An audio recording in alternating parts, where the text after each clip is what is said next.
Assalamualaikum warahmatullahi wabarakatuh. Sebelumnya perkenalkan kami dari kelompok 1 yang beranggotakan 3 orang. Yang pertama ada Rio Putro Sasongko, yang kedua ada Ari Wijaya, dan yang ketiga ada Joko Bekti. Pada kesempatan kali ini, kami akan mempresentasikan hasil tugas mata kuliah analisis dan perancangan sistem informasi. Saya Rio Putra Sasongko akan mewakili kelompok untuk menjelaskan hasil penyusunan proyek beserta to-do list yang telah kami buat menggunakan ClickUp. Proyek yang kami rancang ini berjudul Perancangan Sistem Informasi Pengisian Token Listrik Prabayar Otomatis Berbasis Smartphone. Dalam pengembangan proyek ini, kami menggunakan metode System Development Life Cycle atau SDLC dengan metode waterfall yang terdiri dari 4 tahapan utama. Yang pertama ada planning, yang kedua ada analisis, ketiga ada desain, dan yang terakhir ada implementasi.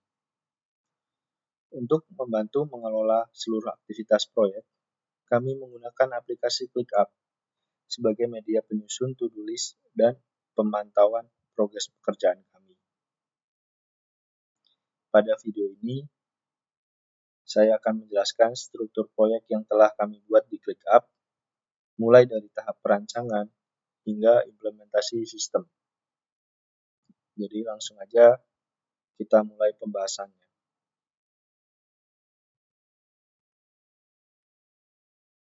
Nah, ini untuk tampilan ClickUp yang kami buat untuk menjelaskan to-do list proyek yang telah kami buat menggunakan aplikasi ClickUp ini.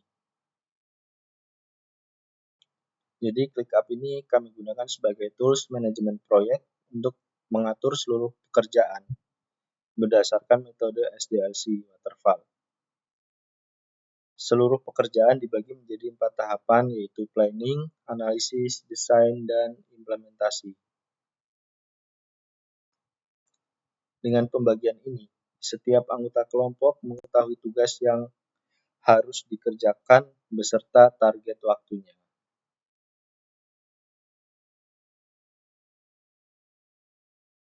Nah, di sini ada poin-poin pekerjaan yang harus kami kerjakan.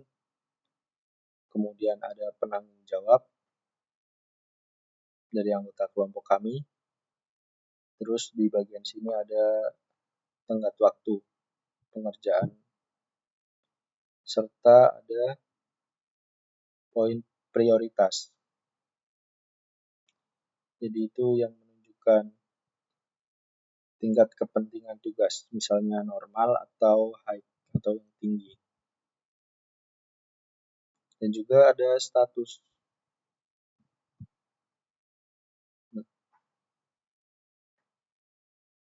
Status ini menjelaskan apakah tugas masih to do, sedang dikerjakan, atau sudah selesai.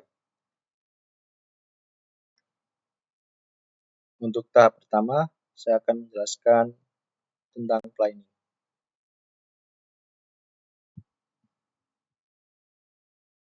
Nah, pada tahap planning ini ada poin pengerjaannya itu berupa mengidentifikasi tujuan sistem dan business value dari proyek yang kami kerjakan. Kami menganalisis manfaat yang akan diperoleh dari sistem baru seperti untuk mengurangi kesalahan saat memasukkan token listrik secara manual dan meningkatkan kemudahan bagi penggunanya. Kemudian ada analisis teknikal atau menganalisis kelayakan teknis. Pada tahap ini kami memastikan bahwa sistem dapat dikembangkan menggunakan smartphone, koneksi Bluetooth atau NFC, server, serta database. Kemudian analisis ekonomi atau kita menganalisis kelayakan ekonomi. Jadi ini estimasi investasi dan benefit tahunan. Dari semua ini, estimasi ini manfaat tahunan lebih besar dari investasi awal, sehingga sistem layak secara ekonomi. Yang terakhir, ada analisis organisasi. Pada tahap terakhir pada planning, analisis kelayakan organisasi yaitu memastikan bahwa sistem mendukung tujuan organisasi dan dapat diterapkan oleh pengguna.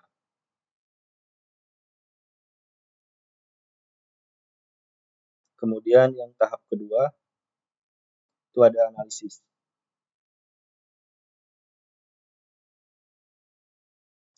Yang pertama ada requirement gathering atau pengumpulan persyaratan. Mengumpulkan kebutuhan sistem berdasarkan pengguna. Ini bisa dilihat dari hasil yang sudah kami kerjakan. Yang kedua ada investigasi current atau sistem, selidiki sistem saat ini. Kami menemukan bahwa pengguna masih harus mengetik 20 digit token secara manual, sehingga berpotensi terjadinya kesalahan. Analisisnya sudah kami masukkan di poin investigasi current system. Untuk yang ketiga ada identifikasi perbaikan. Nah, di sini ada usulan perbaikan yang sudah kami lakukan.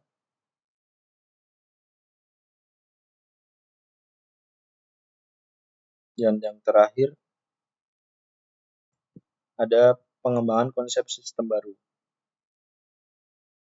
Untuk konsep yang akan kami rancang itu alurnya seperti ini.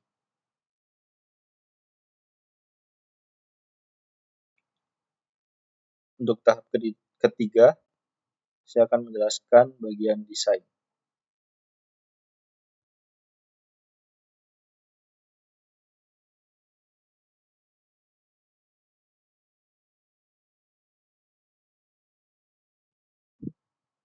Jadi kami itu membuat beberapa desain menggunakan program UML diagrams. Yang pertama itu ada use case diagram, kemudian activity diagram, dan sequence diagram. Untuk gambaran diagram itu ada di tugas yang file lain. Nanti akan saya tampilkan. Kita bahas dulu selanjutnya. Yang kedua untuk desain interface atau desain antarmuka pengguna. Ini untuk tampilannya secara garis besar. Dan yang ketiga ada data design. Merancang struktur data dan ERD atau Entity Relationship Diagram. Ada termasuk tabel pengguna, token, dan tabel transaksi. Nah, untuk tampilan desain yang sudah kami buat itu sudah kami masukkan di sini. Bisa dilihat di bagian desain. Nah, seperti ini. Ini ada use case diagram, activity diagram, sequence diagram. Untuk user interface diagram atau desain antarmuka, nah kira-kira seperti ini nanti gambarannya. Nah, yang ini ada data desain. Ini.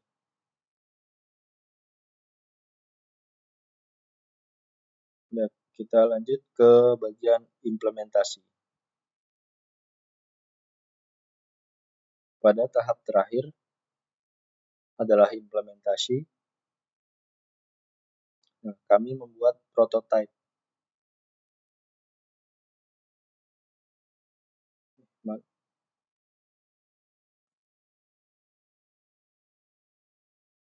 Nah, tahapannya untuk membangun dan mengembangkan sistem sesuai desain.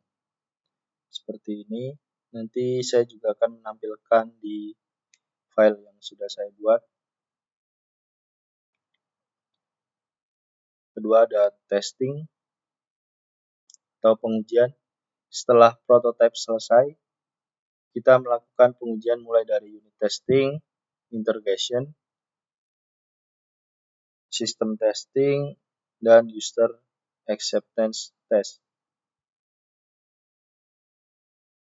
Yang terakhir ada dokumentasi dan instalasi. Menyiapkan dokumentasi dan panduan instalasi sistem. Ini pekerjaan yang sudah kami lakukan.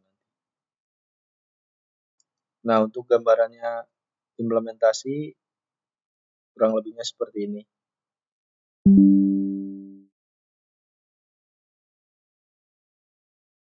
Bisa dilihat di sini untuk contraction, ada analisis kebutuhan, perancangan sistem, pengembangan aplikasi, pengujian sistem, serta penerapan sistem. Nah, ini untuk yang testing atau pengujian. Dan yang terakhir dokumentasi dan instalasi.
Maaf sedikit nge-lag ya.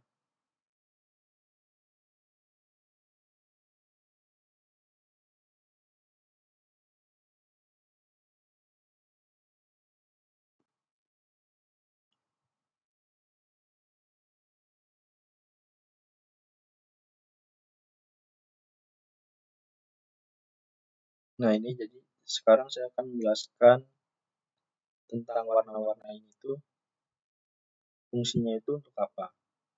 Jadi setiap teks atau poin pekerjaan diberi label warna sesuai tahapan SDLC. Warna hijau ini menunjukkan tahap planning, merah menunjukkan analisis, ungu untuk menunjukkan desain, dan hijau menunjukkan implementasi. Dengan pewarnaan ini, label ini memudahkan kami untuk mengelompokkan setiap pekerjaan.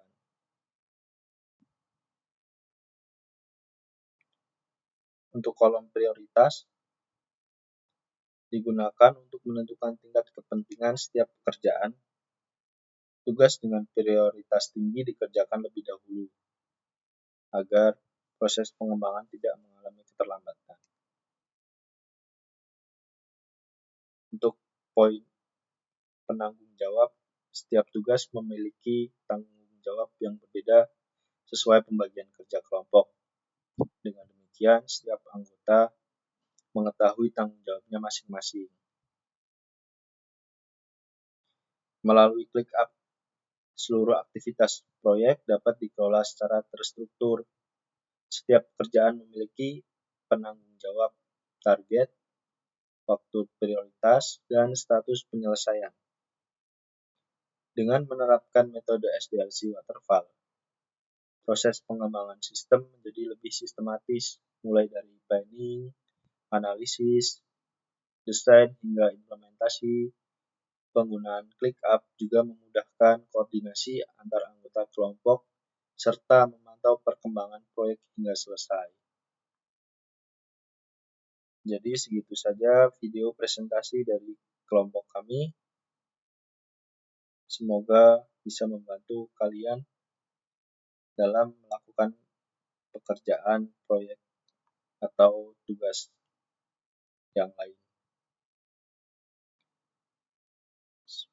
Kurang lebihnya mohon maaf. Terima kasih. Wassalamualaikum warahmatullahi wabarakatuh.